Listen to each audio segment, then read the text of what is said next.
გამარჯობა. ეს არის Lowlex Solicitors და დღეს ჩვენ ვისაუბრებთ დავის დაფინანსებაზე, ანუ სტრატეგია და არა პრობლემა. როდესაც კომერციული დავა იწყება, კლიენტებს ხშირად გონიათ, რომ მხოლოდ ორი გზა აქვთ. გადაიხადონ ადვოკატის სოლიდარული ჰონორარი ან საერთოდ უარი თქვან დავაზე. ეს არ არის სიმართლე.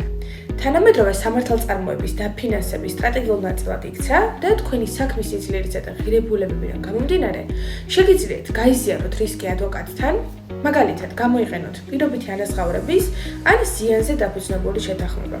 ასევე მოიპოვოთ მესამე მხარის დაფინანსება, სადაც ინვესტორები ფარავენ ხარჯებს, მოგებული თანხის გარკვეული პროცენტის სანაცვლოდ. ან ჩართოთ დაზღვევა, რათა წაგება ფინანსური კრახი არ გამოიწვიოს. თითოეული ეს გზა ცვლის მოლაპარაკების ტაქტიკას და გმატებთ უპირატესობას. სასამართლო დავა დღეს მხოლოდ კანონს არ ეხება, ის მოითხოვს კაპიტალს, სწორ დროსა და სტრუქტურას. საკონტროლო კითხვა ასეთია: დღეს რომ მყარი სარჩელი გქონდეთ, რას იზამთით? პირველი, თავად დააფინანსებდით, რომ სრულად აკონტროლოთ პროცესი.